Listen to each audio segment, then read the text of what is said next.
Shalom, saudara yang dikasihi Tuhan, dimanapun saudara berada. Kita akan memulai ibadah bersama ini dengan memohon pertolongan kepada Tuhan. Bahwa pertolongan kita adalah di dalam nama Tuhan yang menjadikan langit dan bumi, Allah yang setia dan tidak pernah meninggalkan perbuatan tangannya. Turunlah ke atas kita sekalian anugerah dan damai sejahtera dari Allah Bapa dan Tuhan kita, Yesus Kristus. Tuhan Bapa kami di surga, kami mengucapkan syukur buat kesempatan kami boleh mengadakan ibadah bersama ini yang akan diikuti oleh saudara-saudara baik yang ada di Indonesia maupun yang ada di Amerika. Kami mohon pimpinan dan pertolongan Tuhan, kehadiran Tuhan di tengah-tengah ibadah kami, melawat setiap kami. Terima kasih ya Tuhan. Kami berdoa menyerahkan jalannya ibadah ini di dalam nama Tuhan Yesus Kristus. Amin. Shalom saudara-saudara dan selamat datang pada ibadah kita pada hari ini.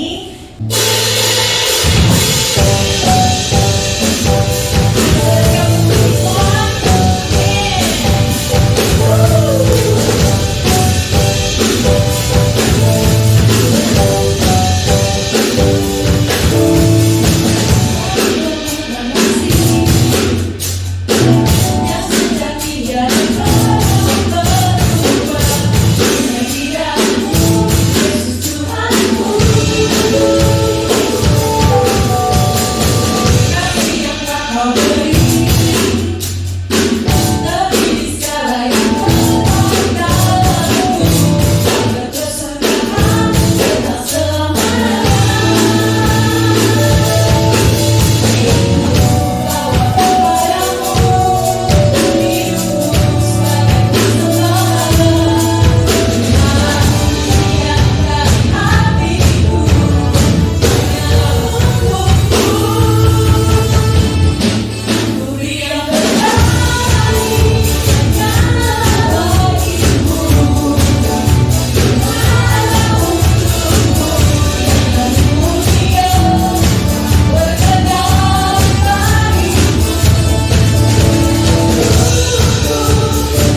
Shalom saudara-saudara, dalam ibadah ini kita akan merenungkan satu kebenaran firman Tuhan dengan tema ucapan bahagia. Kita akan membaca dan merenungkan firman Tuhan yang terdapat di dalam Matius pasal 5 ayat 3-4 yang berbunyi demikian. Berbahagialah orang yang miskin di hadapan Allah, karena merekalah yang empunya kerajaan surga. Berbahagialah orang yang berduka cita, karena mereka akan dihibur. Saudara-saudara, satu pertanyaan yang seringkali dimiliki oleh sebagian besar orang adalah, apa yang bisa membuat saya berbahagia? Saudara-saudara, jawabannya tentu beragam, tetapi umumnya orang memikirkan bahwa saya bisa berbahagia kalau semua apa yang saya butuhkan bisa terpenuhi. Atau lebih lagi, saya bisa berbahagia kalau apa yang saya inginkan dan apa yang saya cita-citakan dapat terwujud. Dan tentu saudara-saudara, untuk mewujudkan semua keinginan orang, tentu membutuhkan yang namanya biaya. Maka dengan kata lain, untuk orang bisa merasakan kebahagiaan, tentu syaratnya haruslah punya banyak harta untuk membiayai semua apa yang diinginkannya itu. Nah, saudara-saudara, tetapi apa yang dikatakan oleh Tuhan Yesus itu sungguh-sungguh berbeda menurut cara pandang dunia ini. Menurut Tuhan Yesus, orang yang berbahagia bukan orang yang kaya, yang punya banyak harta atau yang sukses secara dunia ini.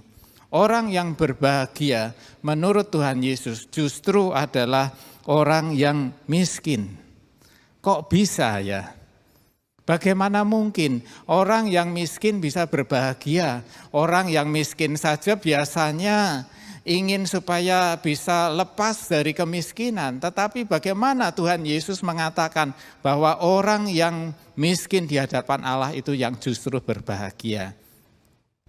Yang dimaksud dengan miskin di sini bukan miskin dalam arti tidak punya uang, tidak punya harta, atau serba kekurangan dan harus meminta-minta belas kasihan orang untuk bisa mencukupi kebutuhannya. Bukan itu yang dimaksud, tetapi yang dimaksud oleh Tuhan Yesus, istilah yang dipakai adalah miskin di hadapan Allah. Apa artinya miskin di hadapan Allah?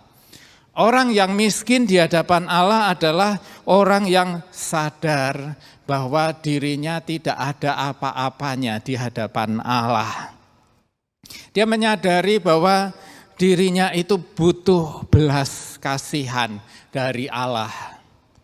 Orang yang miskin di hadapan Allah itu selalu berharap mendapatkan pertolongan dari Allah di dalam kehidupannya. Nah, saudara-saudara, Tuhan Yesus pernah mengatakan satu perumpamaan. Ada dua orang yang pergi ke bait Allah. Yang seorang adalah seorang Farisi. Dia berdoa di hadapan Allah dan dengan menengadah ke langit. Dia berkata, aku mengucap syukur ya Allah, sebab aku tidak seperti semua orang yang lain. Bukan perampok, bukan pejinah, bukan juga seperti pemungut cukai, ya, di sampingnya ada pemungut cukai. Aku rajin berpuasa, aku rajin memberikan persembahan, demikian orang Farisi ini. Tapi satunya lagi seorang pemungut cukai. Dia tidak berani menatap ke atas. Dia tunduk diri dan dia memukul dirinya dan berkata, ya Allah, kasihanilah aku orang yang berdosa ini. Dan apa kata Tuhan Yesus? Tuhan Yesus berkata, orang yang dibenarkan oleh Allah adalah si pemungut cukai ini. Pemungut cukai inilah gambaran dari orang yang miskin di hadapan Allah. Dan orang yang seperti inilah yang dikatakan Tuhan Yesus, orang yang berbahagia. Sebab dialah yang empunya kerajaan Allah. Dan yang kedua, siapakah orang yang berbahagia itu? Orang yang berbahagia adalah orang yang berduka cita. Nah, bagaimana mungkin? Ini juga sebuah kontradiksi. Bagaimana mungkin orang yang berduka cita itu berbahagia? Saudara-saudara, ada bermacam-macam sebab kenapa orang berduka cita. Bisa karena kematian orang yang dikasihinya, bisa karena kehilangan harta benda, bisa karena dia dikhianati oleh orang dekatnya, bisa karena dia gagal mencapai apa yang diimpikannya, dan banyak sebab yang lainnya. Namun duka cita yang dimaksudkan di sini bukanlah duka cita karena sebab-sebab tadi. Duka cita yang dimaksudkan di sini adalah seperti yang dikatakan oleh Rasul Paulus di dalam 2 Korintus 7 ayat 9 sampai 11, yaitu duka cita karena kehendak Allah. Duka cita menurut kehendak Allah.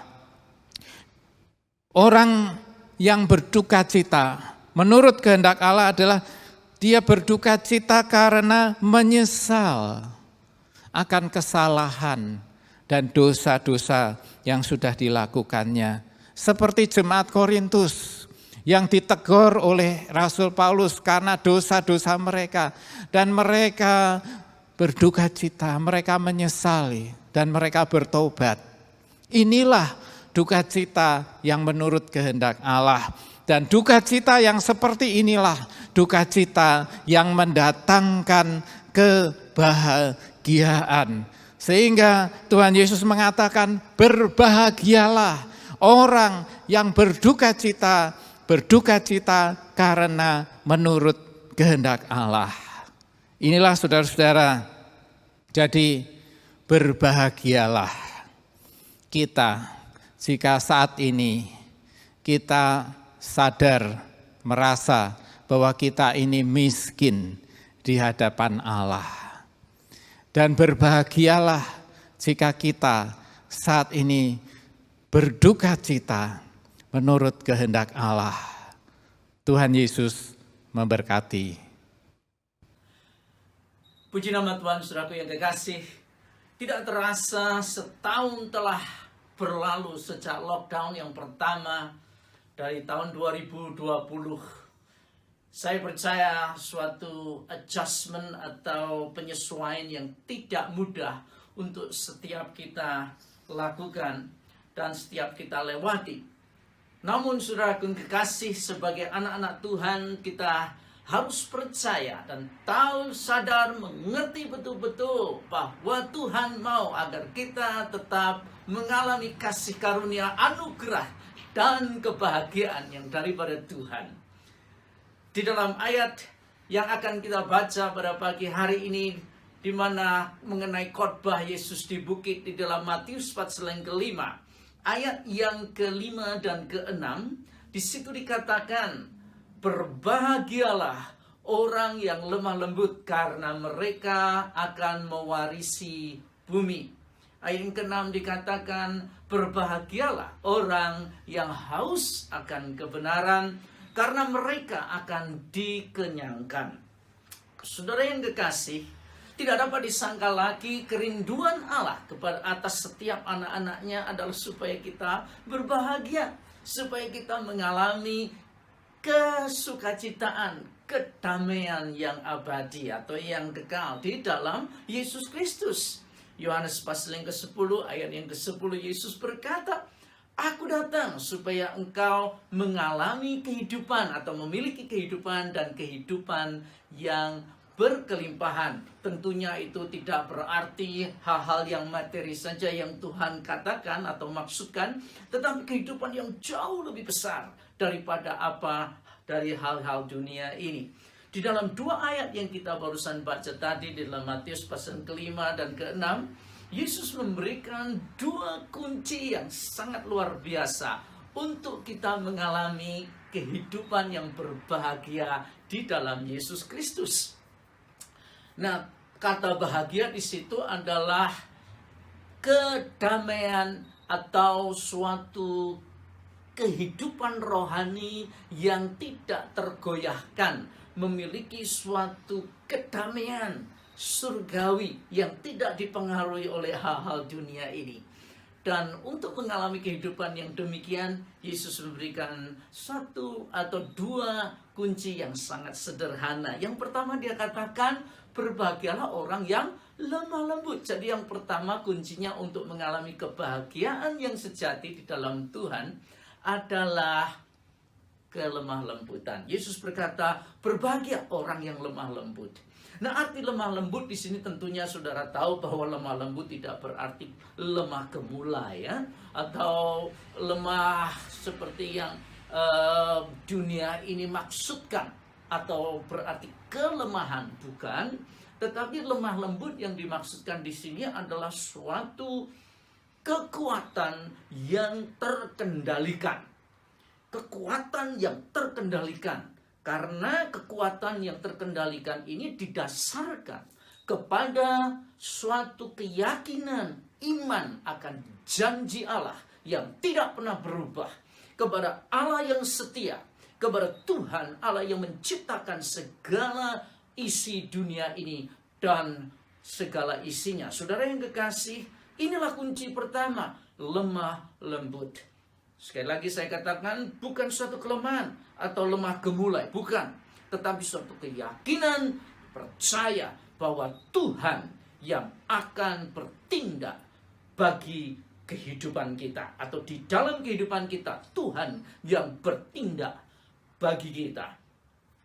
Ayat yang ke-9 dari Mazmur pasal yang ke-37 dikatakan bahwa Tuhan yang akan sendiri menyelesaikan masalah kita. Orang-orang yang jahat akan Tuhan deal atau urusi nanti. Dan orang yang percaya kepada Tuhan, yang maksudnya di sini adalah orang yang berharap, menaruh pengharapan mereka kepada Tuhan.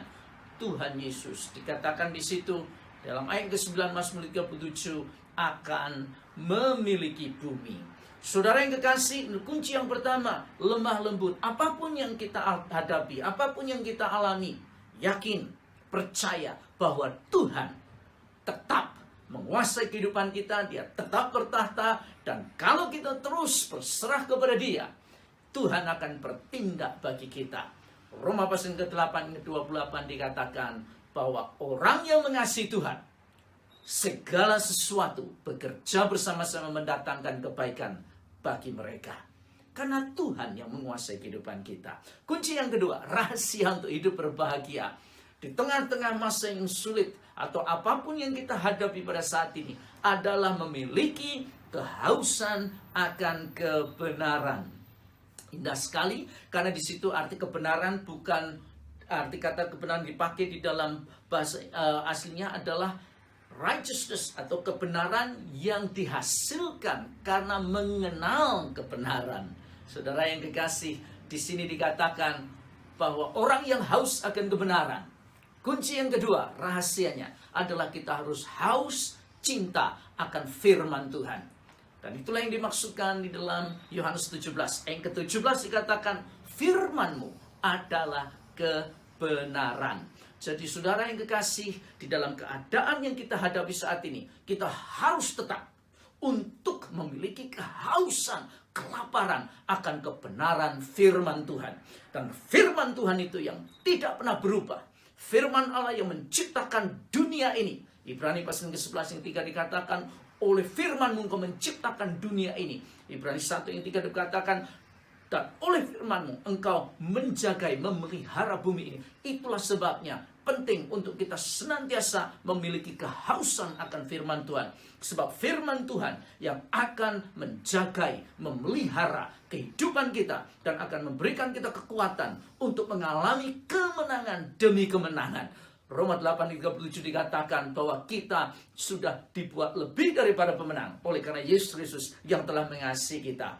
Dan firman Tuhan yang menjaga kita untuk terus hidup di dalam kemenangan dan kebahagiaan yang Tuhan Yesus telah janjikan.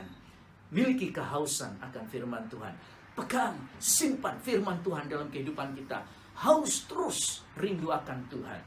Di Mazmur 119 ayat ke-11 dikatakan, aku telah menyimpan firman-Mu di dalam hatiku, supaya aku jangan berdosa kepadamu.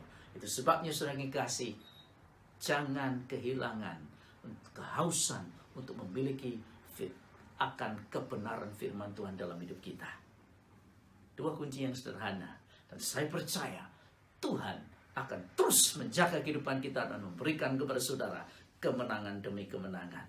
Tuhan Yesus memberkati. Injil Matius 5 ayat 7 dan ayat yang ke-8. Demikianlah sabda firman Tuhan. Berbahagialah orang yang murah hatinya, karena mereka akan beroleh kemurahan. Berbahagialah orang yang suci hatinya, karena mereka akan melihat Allah. Pada suatu kali, saya datang ke sebuah bank.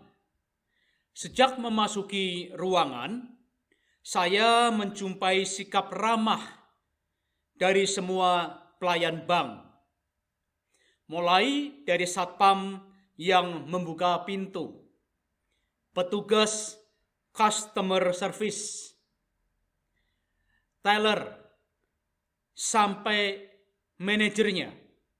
Mereka berusaha memuaskan semua pelanggan dengan pelayanan yang terbaik. Rupa-rupanya bank ini berusaha untuk memberikan kepuasan pelanggan dengan nilai-nilai pelayanan yang diungkapkan dalam tindakan nyata. Inilah tindakan nyata segenap perusahaan besar, yaitu kesediaan untuk melayani dengan murah hati. Definisi murah hati menurut Kamus Besar Bahasa Indonesia adalah hati yang suka atau mudah memberi, tidak pelit, penyayang, pengasih, suka menolong, baik hati, ramah tamah, mudah tersenyum karena baik hati.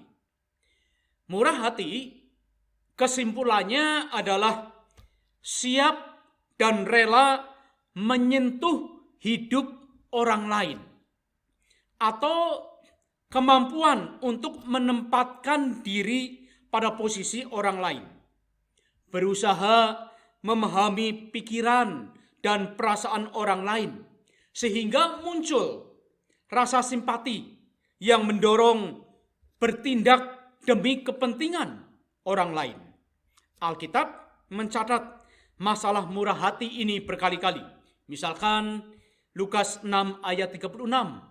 Hendaklah kamu murah hati sama seperti Bapamu adalah murah hati. Yakobus 1 ayat yang kelima. Tetapi apabila di antara kamu ada yang kekurangan hikmat, hendaklah ia memintakannya kepada Allah, yang memberikan kepada semua orang dengan murah hati dan dengan tidak membangkit-bangkit, maka hal itu akan diberikannya kepadamu. Jelas, saudara-saudara, dari berbagai ayat di atas, Alkitab menyatakan bahwa Tuhan kita adalah Tuhan yang murah hati. Oleh sebab itu, kita sebagai anak-anak Tuhan juga harus menampilkan kemurahan hati sebagai bagian utama dari hidup Kristiani kita. Definisi suci, kata Yunani yang dipakai untuk kata suci adalah kataros, yang berarti bersih. Orang yang suci hatinya memiliki pemahaman orang yang tidak pandai bersandiwara, orang yang transparan, terbuka di hadapan Allah dan manusia. Orang yang penampakan luarnya sama dengan apa yang ada di dalam hatinya. Orang yang hatinya murni, tidak licik, bebas dari motivasi-motivasi negatif. Sekalipun sadar atau tidak sadar, manusia sering memakai topeng-topeng yang berlapis-lapis. Murah hati dan suci hatinya bisa saya simpulkan memberi hidup bagi orang lain, berbuat kebaikan bagi orang lain, kesediaan untuk melayani dengan sungguh hati. Inilah paradigma baru yang didengungkan dalam kehidupan umat Kristiani.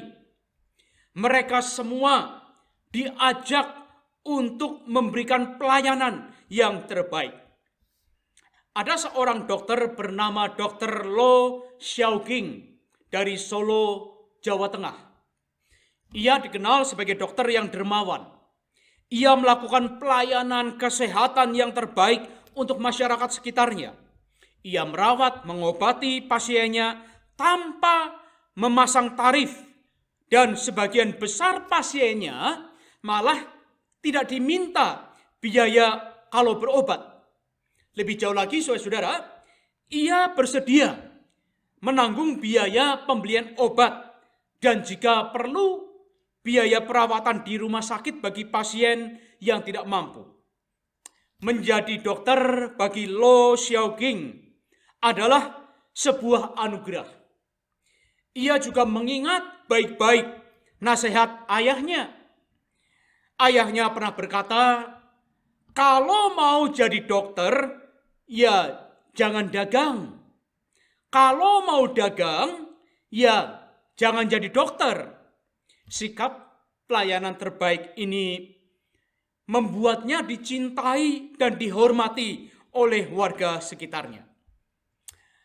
Sengsara dan kematian Yesus Kristus di atas kayu salib sampai pada kebangkitannya, inilah inti iman Kristen.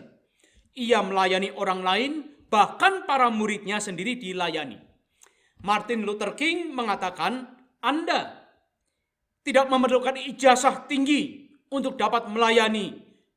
Yang Anda butuhkan hanya hati yang penuh belas kasihan, yang penuh dengan murah hati, suci hatinya, jiwanya digerakkan oleh kasih Kristus. Saudara-saudara, hidup kita adalah sebuah anugerah Tuhan. Maka sebagai ungkapan syukur, saudara dan saya, kita harus menggunakan hidup ini untuk melayani dan membantu orang lain. Gunakanlah kehidupan yang kita miliki sebagai kesempatan berharga untuk mensejahterakan kehidupan orang lain. Kiranya Tuhan Yesus Kristus memberkati hidup kita agar kita memiliki hati yang murah, suci untuk melayani orang lain. Haleluya. Shalom Bapak Ibu saudara-saudari sekalian, kita sampai pada ayat yang ke-9 dan 10 dari Matius pasal yang ke-5. Ini adalah bagian dari Sabda Bahagia, di mana ada poin-poin yang diawali oleh Tuhan Yesus dengan kalimat berbahagialah. Saudaraku, kalau kita membaca ayat ini dan sampai ke ayat yang ke-9, maka kita tahu, kita mengerti akan apa yang Tuhan maksudkan. Saya bacakan saudaraku ayat yang ke-9. Berbahagialah orang yang membawa damai. Blessed are the peacemaker. Jadi pembawa damai itu adalah peacemaker. Orang yang kalau hadir di suatu kerumunan, dia selalu membawa damai sejahtera. Dan kalau ada pertengkaran, maka dialah yang mendamaikan, saudaraku. Dan kemudian dilanjutkan, karena mereka akan disebut anak-anak Allah. Itu ayat 9, saudaraku. For they shall be called the children of God. Jadi, siapakah anak-anak Allah itu? Apa yang menjadi sifat atau ciri yang melekat di dalam diri seorang anak Allah? Yaitu membawa damai, menjadi peacemaker, di mana saja dia berada.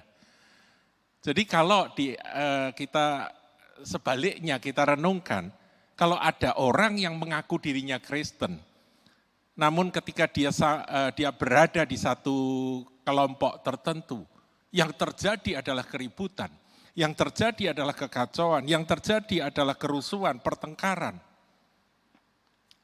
perseteruan yang terjadi, perlu dipertanyakan, benarkah dia seorang anak Tuhan? Gak peduli jabatannya apa, gak peduli KTP-nya apa, saudaraku.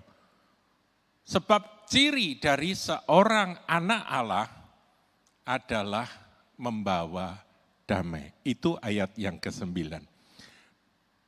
Tapi kalau kita lanjutkan di ayat yang ke-10, saudara, dikatakan berbahagialah orang yang dianiaya oleh sebab kebenaran. Karena merekalah yang empunya kerajaan sorga. Saudaraku, orang-orang yang dianiaya bukan karena dosa, bukan karena kesalahan, bukan karena kecerobohan, tapi karena kebenaran, mereka adalah yang empunya kerajaan sorga. Contohnya adalah Tuhan Yesus. Tuhan Yesus adalah sang jalan, kebenaran, dan hidup. Dia adalah kebenaran. Kebenaran itu sendiri Tuhan Yesus. Aletheia, itulah Tuhan. Dan dia dianiaya, saudaraku.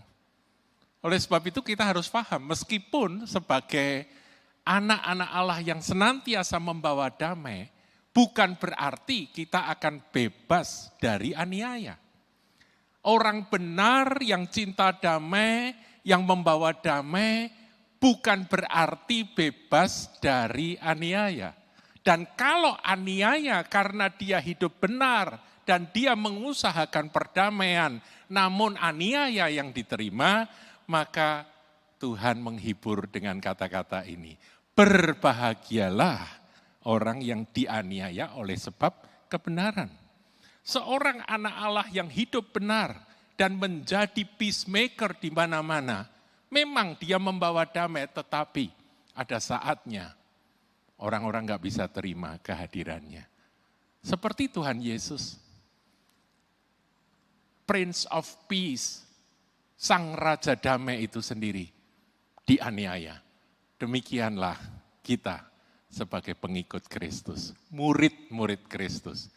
Tetapi firman ini menjadi kekuatan buat kita sekaliannya. Ketika aniaya itu datang, sementara kita melakukan kebenaran, sementara kita berusaha membawa damai, maka berbahagialah saudara. Karena sesungguhnya upah kita besar di sorga. Tuhan Yesus memberkati. Amin.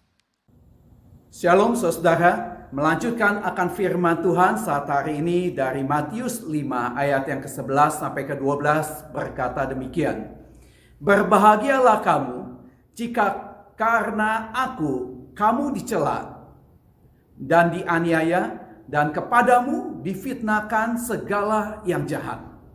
Bersukacitalah dan bergembiralah karena upahmu besar di surga.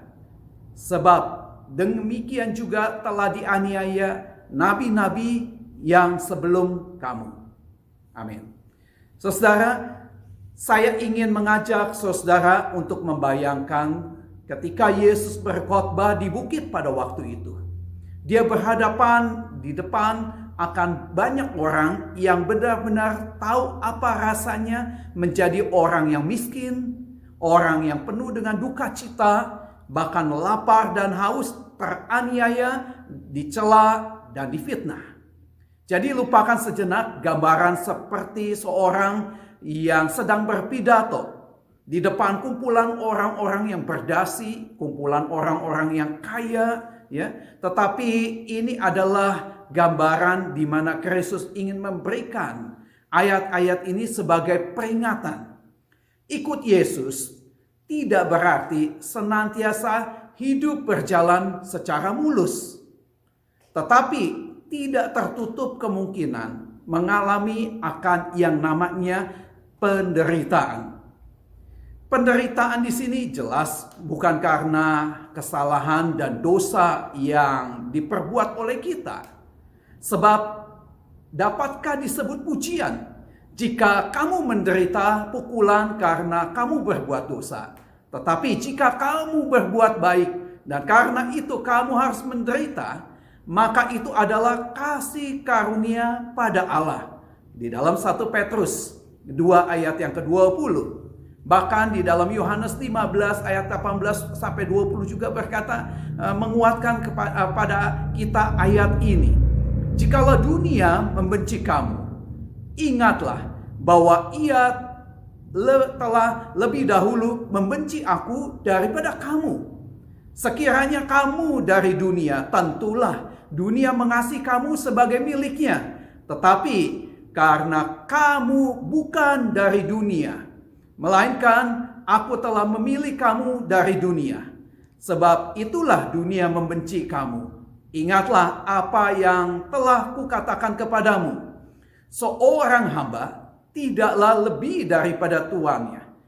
Jikalau mereka telah menganiaya aku, mereka juga akan menganiaya kamu. Nah, untuk menghadapi akan 3 hal, yaitu celaan, aniaya, dan fitnah, saudara. Paling tidak, saya akan memberikan kepada saudara ada 2 cara di dalam menghadapi itu semua. Yang pertama, yaitu kita harus siap dan rela menderita karena orang yang kita cintai. Siapa? Yaitu Kristus itu sendiri. Dalam ayat 11 kita tadi sudah baca, saudara. Bahkan dikatakan di dalam ayat 12 juga, nabi-nabi, rasul-rasul, bahkan murid-murid Tuhan Yesus juga mengalami hal yang demikian, saudara. Ada satu contoh, murid daripada Rasul Yohanes yang namanya Polikarpus dari Smyrna, saudara. Pada tahun 1156 Masehi, mengalami kematian syahid dengan jalan dibakar hidup-hidup pada satu tiang, saudara. Sebelum pembakaran itu, dia menyampaikan kata-kata di depan banyak orang. Dan saudara tahu apa yang dia katakan? Dia berkata demikian, 86 tahun aku telah melayani Kristus, dan ia tidak pernah berbuat salah kepadaku. Bagaimana aku bisa menghujat rajaku yang telah menyelamatkan aku? Saudara, ternyata orang demikian sungguh-sungguh hidupnya menyerahkan kepada Kristus. Yang kedua, yaitu sikap yang benar, saudara. Dikatakan di dalam ayat yang ke-12, sikap yang benar itu adalah bersukacita dan bergembira. Mengapa bersukacita dan bergembira, saudara? Bukan karena kita menderita sehingga kita bersukacita oleh karena itu, tetapi karena yang pertama, upah kita besar di surga. Apa yang bisa mengatakan upah kita besar di surga? Satu ayat, saudara. 2 Korintus 4 ayat 17 contohnya berkata demikian. Sebab penderitaan ringan yang sekarang ini mengerjakan bagi kami kemuliaan kekal yang melebihi segala-galanya. Jauh lebih besar daripada penderitaan kami, saudara. Jadi yang kita alami saat hari ini tidak ada berarti dibandingkan dengan upah kita di surga. Yang kedua, yaitu sikap kita yang benar adalah penderitaan ini membuktikan kemurnian iman kita di hadapan dunia dan di hadapan Tuhan. 1 Petrus 4 ayat 14 berkata begini, berbahagialah kamu jika kamu dinista karena nama Kristus, sebab roh kemuliaan, yaitu roh Allah, ada padamu, saudara. Saya percaya dan saya yakin orang yang mampu untuk menghadapi penderitaan ini, dia adalah memiliki roh Tuhan yang menyanggupkan untuk melewati fase penderitaan ini. Dan ingat, Tuhan tidak pernah membiarkan kita mengalami penderitaan dan penderitaan. Tetapi dia berjanji, dia menyertai sampai pada kesudahan alam. Saya percaya firman Tuhan memberkati Bapak Ibu dimanapun saudara berada. Kiranya Tuhan Yesus selalu memberi kekuatan dan penghiburan, bahkan memberikan upah ketika kita sampai kepada surga yang kekal. Tuhan Yesus memberkati. Mari akhir ibadah kita ini kita akan berdoa, dan saya ingin menutup dengan doa berkat. Sama-sama untuk kita berdoa. Bapa kami yang ada di dalam kerajaan surga, terima kasih ya Tuhan untuk firman yang sudah diberitakan melalui hamba-hambamu di dalam ikatan gereja bersama-sama saat hari ini kami melakukan ibadah. Kami percaya Tuhan, firman ini tidak akan berlalu demikian saja, tetapi memberkati dan menuntun langkah hidup kami semua. Terpujilah namamu ya Bapa, kami tetap setia kepadamu. Kami tetap mau memiliki akan kebahagiaan daripadamu ya Tuhan. Biar kiranya Engkau memberkati siapapun yang sudah menerima akan firman-Mu. Mereka diberikan kekuatan dan keteguhan di dalam mengiring kepadamu. Dan mereka tetap setia kepadamu ya Yesus. Terpujilah namamu ya Bapa. Berkati setiap gereja-gereja yang sudah bergabung di dalam ibadah bersama ini ya Tuhan. Dimanapun mereka berada, hamba percaya Tuhan, perlindungan-Mu dan berkat-Mu selalu menyertai mereka. Bahkan Engkau sendiri yang memberikan kuasa-Mu melalui Roh Kudus, menguatkan iman mereka. Dan tetap mereka berharap kepadamu ya Tuhan. Segala puji, hormat, kemuliaan kami kembalikan bagi namamu. Saudara yang dikasihi oleh Tuhan, mari angkat tanganmu saat hari ini, kedangkan kepada Tuhan yang akan memberkati hidupmu. Sebelum kita berpisah satu dengan yang lainnya, terimalah berkat daripada Allah Bapa, cinta kasih daripada Tuhan kita Yesus Kristus, serta penyertaan daripada Roh Kudus menyertai saudara mulai saat ini hingga Tuhan Yesus datang kedua kali, bahkan sampai selama-lamanya. Semua yang percaya katakan amin. Amin. Tuhan Yesus memberkati. Sampai jumpa di lain waktu. So we pour out our praise, it's your breath in our